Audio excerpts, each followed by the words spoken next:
영혼의 어두운 밤 13장. 영적 탐욕과 관련된 영혼의 결함들에 대해 생각해보자.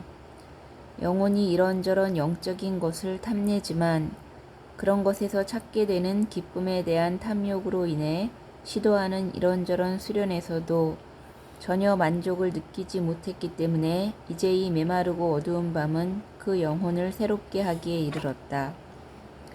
그것은 영혼이 이전에 찾곤 했던 기쁨과 달콤함을 발견하지 못하고 오히려 고통과 맛이 없음을 발견하게 됨에 따라 이전에는 과도함을 통해 잃어버렸던 것을 이제는 부족함을 통해서 버릴 수 있게 되었기 때문이다. 일반적으로 하나님께서는 이 밤으로 인도하시는 사람들을 겸손하게 하시고 준비를 갖추게 하신다. 그것은 비록 달콤함이 부족할지라도 그들에게 명해진 일을 하나님을 위해서만 행하게 하시기 위함이다. 따라서 그들은 더 이상 많은 일에서 이익을 구하지 않는다. 그런 일들에서 아무런 기쁨을 찾지 못하기 때문이다. 마찬가지로 영적인 사치에 관해서 분명하게 알 수 있는 사실은 영혼이 영적인 일들에서 발견하게 되는 이런 메마름과 맛없음을 통하여 앞서 주목했던 불순함에서 벗어나게 된다는 것이다. 그런 불순함은 일반적으로 영에서 감각으로 흘러들어가는 기쁨에 기인하기 때문이다.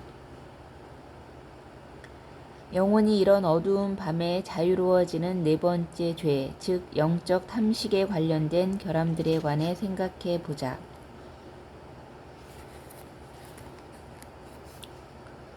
영혼이 이런 결함들에 빠지게 되는 것은 영적인 달콤함에 대한 지나친 애착을 바로잡지 않았기 때문이다. 하나님께서는 영혼을 이런 어두운 밤에 들어가게 하심으로 탐욕과 욕구를 억제하신다.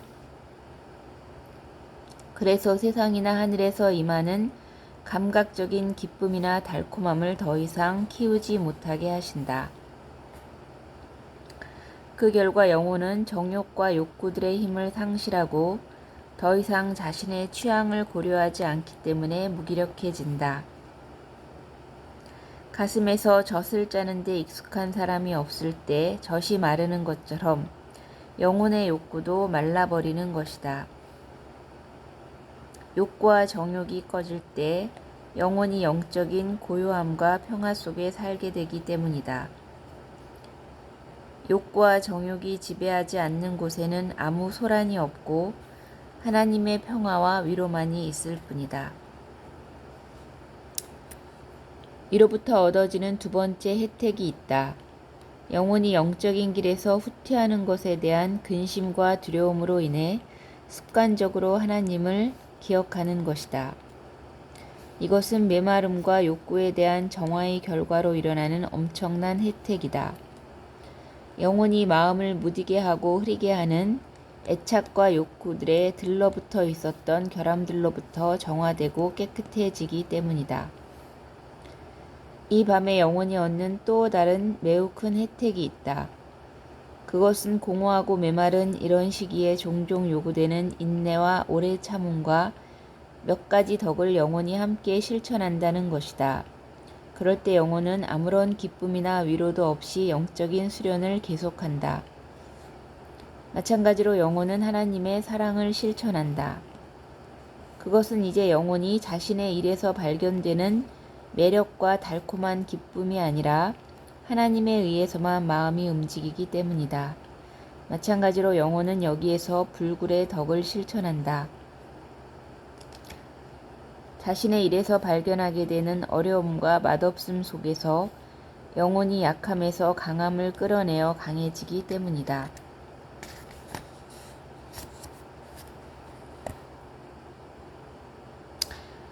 영혼은 네 가지 혜택, 평화로운 기쁨, 하나님에 대한 습관적인 기억과 생각, 맑고 순수한 영혼, 그리고 덕의 실천을 이 밤중에 얻게 된다.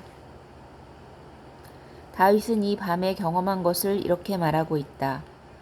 나의 환난 날에 내가 주를 찾았으며 밤에는 내 손을 들고 거두지 아니하였으며 내 영혼이 위로받기를 거절하였도다.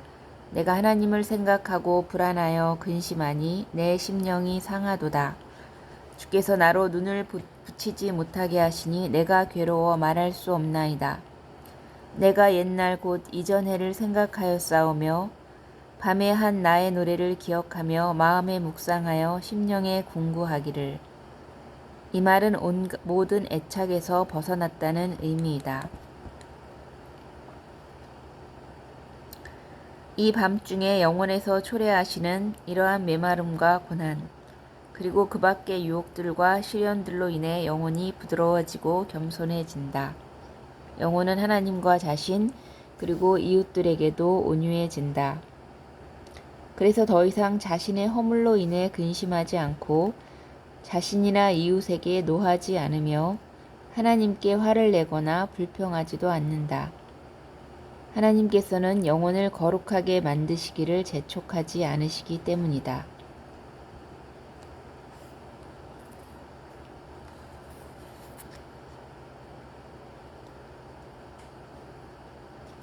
이제 영혼이 슬픔을 느끼는 것은 자신의 불행한 처지를 깨달았기 때문이다.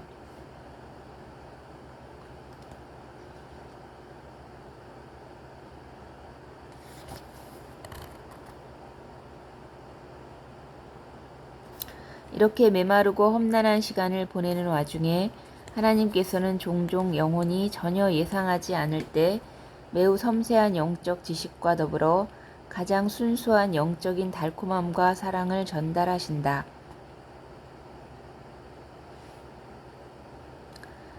이제 감각적인 애착과 욕구들로부터 정화된 영혼은 영의 자유를 얻게 된다. 그럴 때 영혼은 성령의 12가지 열매를 훨씬 더 많이 얻게 된다.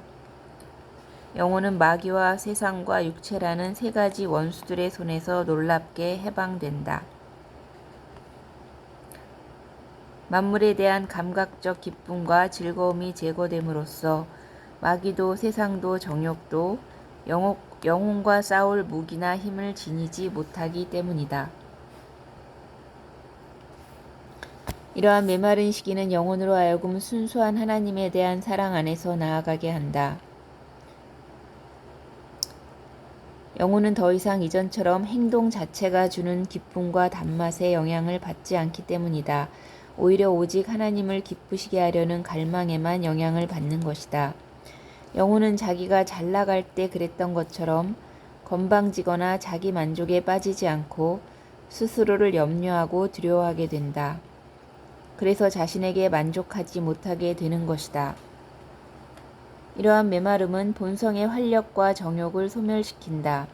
하나님께서 때때로 불어넣어 주시는 기쁨을 제외하고 어떤 영적 수련이나 행위에서 영혼이 자기 노력으로 기쁨과 위로를 찾을 수 있다면 그것은 놀라운 일이 될 것이다. 이러한 메마른 밤을 경험하는 영혼 속에는 하나님에 대한 관심과 그분을 섬기고자 하는 갈망이 자라게 된다. 영혼이 추구했던 욕구를 부양하고 양육했던 젖이 말라버린 다음에는 오직 하나님을 섬기는 데 대한 갈망만이 남게 되었다.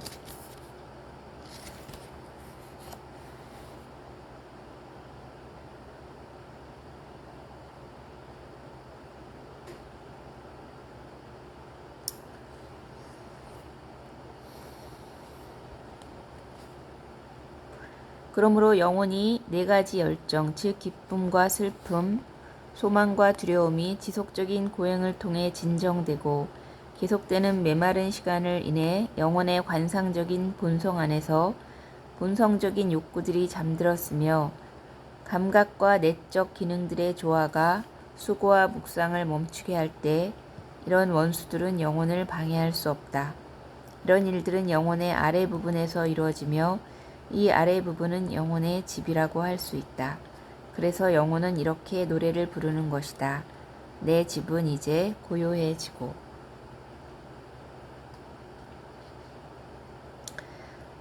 영혼은 진보한 사람들과 진보하고 있는 사람들의 길인 영의 길을 따라가기 위해 나간 것이다. 그것은 조명의 길 또는 주부적 관상의 길이라고도 한다. 여기서 하나님께서는 영혼의 묵상이나 능동적인 도움 없이 직접 그 영혼을 양육하시고 새롭게 하신다. 그것이 영혼 안에서 일어나는 밤과 감각의 정화인 것이다. 그 후에 더 무서운 영의 밤에 들어가야 하는 사람들은 하나님의 신적인 사랑의 하빌로 나아가기 위해 일반적으로 오랫동안 지속되는 엄청난 시련과 감각적인 유혹을 거치게 된다. 그런 것들은 종종 죽음보다 더 큰 고통을 영혼에 초래한다.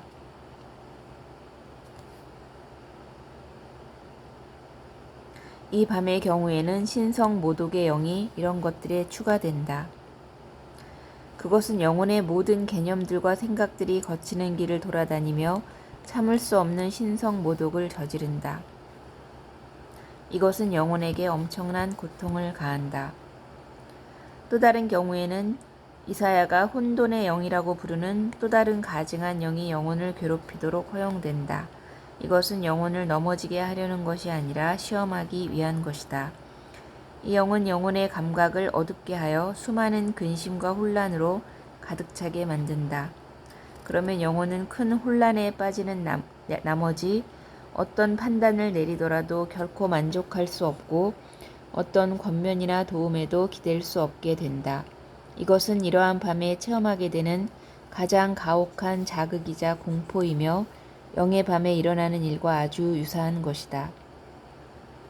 하나님께서는 나중에 다른 밤으로 인도하고자 하시는 사람들 모두가 그 밤에 도달하는 것은 아니다.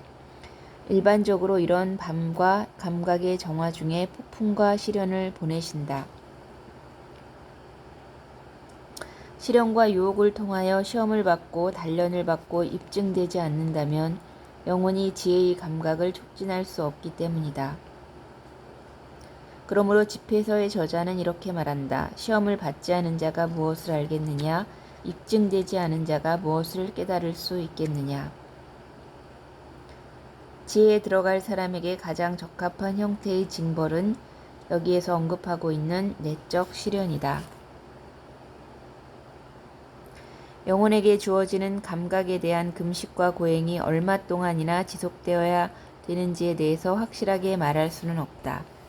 모든 사람이 다 같은 방식으로 이런 금식과 고행을 경험하는 것이 아니며 동일한 시험을 당하는 것도 아니기 때문이다. 이것은 각자가 정화받아야 할 결함이 크거나 작은 정도에 따라 하나님의 뜻대로 이루어지는 것이다. 하나님께서는 자신이 일으키기를 기뻐하시는 사랑의 합일의 정도에 따라 영혼을 겸손하게 만드시는 강도나 시간을 정하신다. 그분은 고난을 감당할 수 있는 성향과 더 큰 힘을 지닌 사람들을 더 강렬하고 빠르게 정화시키신다. 하지만 매우 연약한 사람들은 이 밤에 오랫동안 머물게 하시고 아주 부드럽고 그리고 경미한 시험을 통해 정화시키신다. 오랜 시간이 지난 후에 비로소 이 생에서 순수한 완전함에 이르게 하신다. 반면 어떤 사람들은 절대로 그런 완전함에 이르지 못한다.